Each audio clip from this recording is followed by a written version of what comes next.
Hello, welcome to the Crates Motel. My name's Conan, I'm the concierge. Yesterday I posted a reel of me using the MPC Sample and the SP404, and I was just going on about how I've set it up so that I can resample, etc. And loads of people said, how are you doing it? How are you doing it without getting a feedback loop?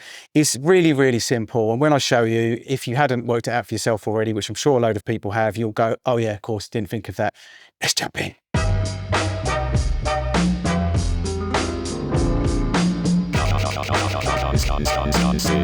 So firstly, excuse the setup. It's a bit, well, you can't see all the chaos that's going on, but basically I've got an overhead camera, which is being held on some C-stands, and then just chaos, lights, etc. So it's a bit crazy. I just need to make sure everything is recording. It looks like it is, so hopefully.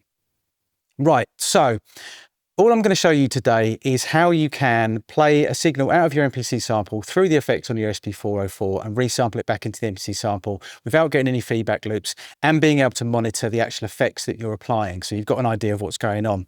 The problem that a lot of people seem to be having from is that they're monitoring on their MPC sample. So they're having to turn monitor on the MPC sample, and that's creating a feedback loop because you're sending the signal out and then recording it back in again. So you're going to get a feedback loop. The great thing about having it connected to the SP404 is you can monitor on the headphones on the SP404. You can hear the effects and you know what's going into the MPC sample. And then once you have recorded something onto your MPC sample, when you press play, you're going to be listening again on the SP404 because you're using the external source, which I'll explain in a second. So the physical connections are two quarter-inch jacks, output of MPC sample into the input of the SP404. Output of the SP404, two quarter-inch jacks into the input of the MPC sample. Simple as that. So you need 4 quarter-inch cables, basically, TRS. The USB ports are then left free on both units, which is amazing because there's loads more that you can then do with it. At the moment, so that you guys can hear the actual audio coming out of the SP404, I've got the USB port connected to my iPhone and I'm recording the audio on my iPhone. I'm using Blackmagic Camera app. It's free and you can record 48K 24-bit audio. So that's all you need. But like I said, having it set up like this is you actually leave both USB ports free to do whatever you want with. But that's just the way that I'm doing it right now so that I can record the audio for you guys. I saw somebody else do a video on this and theirs was a little bit more complicated. They were using splitter cables, etc. But I've just done it like this because I just thought it seemed to be a much simpler way of doing it. It leaves the USB port free on the MPC sample. So you can charge if you need to, or you can connect your iPad, which is what I've been doing, which means I can sample into the MPC sample, etc.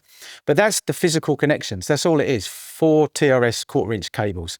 On your MPC sample, if you go into input config here, set source to rear because you're using the analog inputs on the back of the MPC sample, set monitor to off.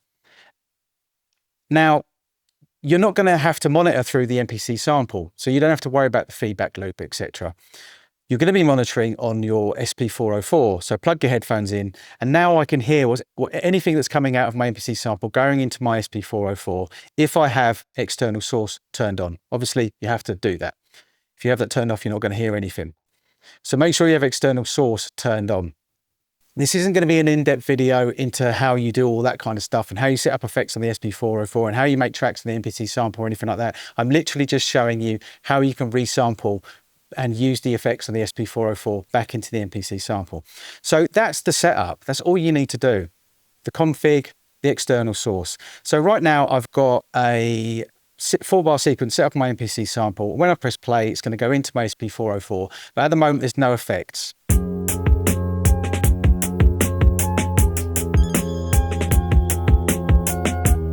So that's just a 4-bar sequence that I wrote yesterday quickly for a video. So the first thing I'm going to do is go into my effects settings and I'm going to turn on bus 3 and 4. So everything's going to get a little bit louder. I've got the 303 vinyl compression and compression. I always have these on 3 and 4 on my SP404, just always, because I love the sound of it. And I've got it dialed in a little bit of my own little settings. And now I'm going to be capturing the sequence through the SP404, recording it into my phone.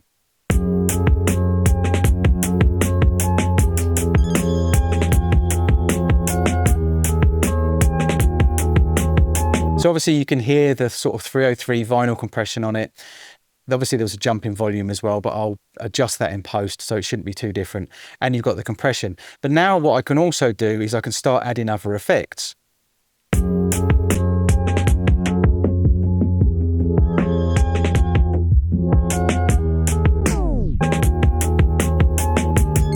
Okay, so that's great, but kind of what's the point in that? Because I can't put it onto my MPC sample. All I'm doing is just capturing it on my phone through the audio SP404. But because of the way you've got it set up, and you don't have to worry about the feedback loop, and you're monitoring on your SP404, listening on your SP404, all I need to do now is press sample record. Now, just to quickly explain, in case you didn't know this, if you've got an MPC sample, you probably already know this. When you want to do anything like resampling, etc., you need to have the sample in a sequence. You can't resample a sample just by hitting a pad, because you need to hit the pad to start recording. Now, I don't know whether they'll change that in a firmware update. I don't mind. It doesn't really bother me, to be honest. But you have to have it in a sequence. So if you did want to just sample a sound, you'd have to record that into a sequence and then play the sequence, because you actually have to play the sequence, if you understand, to be able to resample. So I go into sample record, I hit the pad that I want to record on. Now it's waiting for a signal. Actually, it's just come back out quickly. When I go into record here, I've got it set to sequence because I just want to record the 4 bars of my sequence. I've got threshold turned up a little bit, so it waits for the signal. So as soon as I hit play, then it will start recording, and it will record for 4 bars exactly, because that's how long my sequence is. You can have it set to 3 if you want to, but you'll have a bit of a gap at the start, and you can, well, you won't necessarily, yeah, you will have a gap at the start, I guess. No, you won't actually, if you have threshold set. But if you've got threshold all the way down, then when you press record, you'll have a gap at the start. So it depends on what you're doing, basically. If you want to record little 4-bar sequences, which is what I'm showing you today, have it set to sequence, have a bit of threshold on there so it starts recording as soon as you hit play. So I've got record, I've pressed record, obviously. I've chosen the pad that I want to record on. It's now waiting for the signal. We'll set up some little effects on here, and we'll press play and it will record it with the effects.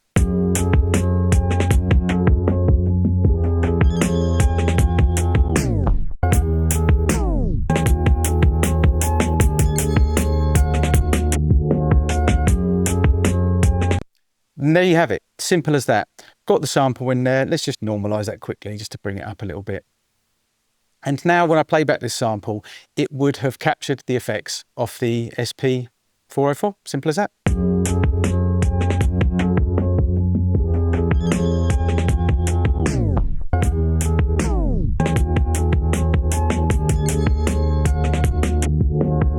So what you could do basically is just do, you know, a load of 4-bar loops with different effects live that you've done on the SP404. So there's a little bit of a live element in there with the filters, etc. You can add delays, you can do whatever you want. I'm not even going to explain to you the possibilities that you can do now by doing this, having this kind of setup. But it is so easy to do. It's literally those 4 cables. So there you have it. Again, sorry for the chaotic setup, but the truth is you can't actually see the chaotic setup, can you? Because there's lights over there, there's overhead cameras, I've got animals all around me, I've got Missy behind me, my Yorkshire Terrier, and a cat and another dog over there, and the table was a mess, and it's just chaos. So believe me, it was not easy making that video amongst all of this chaos. But I hope that answers the questions, because I was inundated with people saying, well, how are you resampling back in without getting a feedback loop? Just monitor it through your SP404. And like I said in the video, the great thing is that you're leaving both USB ports free. So you can record your audio from your SP404. You're in effect using your SP404 as an interface. So you can record that onto your iPhone, your iPad, your Android phone, I guess. I don't know, I haven't got one. And using whatever recording software that you want on your computer, your iPad, etc. And you've still got the USB-C port free on the MPC Sample. So if you're doing the iPad workflow, which is what I've been doing, you can still do that. So I can still sample into my MPC Sample with my iPad, do all the stuff that I want to do, and then I can just go through the whole resample thing. Now, what I haven't even touched on yet, which you could do, of course, is you could actually have, from the output of the MPC Sample, you could go into a couple of different guitar pedals and then into your SP404. So you would in effect be monitoring on your SP404 those guitar pedal effects and then still resample it back into your MPC Sample. So you're using your SP404 as the interface, to monitor, your mixer almost, I guess.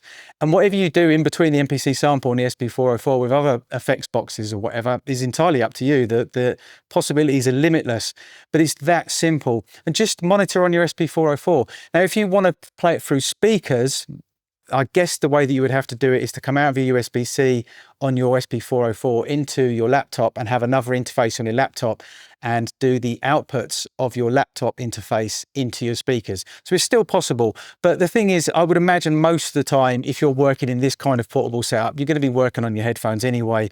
So you can just monitor everything through the SP404 instead. It's so simple. And I mean, it's not so portable anymore, obviously, because you've got 2 units, an iPad, a phone, etc. But it's still small enough to be able to fit in a Pelican case, I guess, or a rucksack and just carry around with you and work with these 2 units together. It's like these 2 units were made for each other, I think. And using them like this, you can get the best of both worlds. And of course, one thing I haven't even touched on yet is if you've got the mini TRS Boss cable, which is the MIDI one, you can connect the MIDI from the SP404 into the MIDI of the MPC Sample, and then they're going to be synced up. And then the possibilities, I haven't even touched on it yet. I've only had the MPC Sample for 6-7 days. So doing that, which is the next thing I'm going to be doing, is syncing these 2 up via MIDI. And I'm wondering if there's some way whether I'm going to be able to record the automation from the SP404 into the MPC Sample and record it on the SP404, automate it, and it be recorded. Yeah, I mean, it's going to be doable, but I'm going to have fun doing that. Anyway, rambling now. So thanks for watching. I hope it answered the questions for all the people who did ask questions. Thanks for watching. This is The Crates My Tale. My name is Conan, and I am the concierge. Until next time.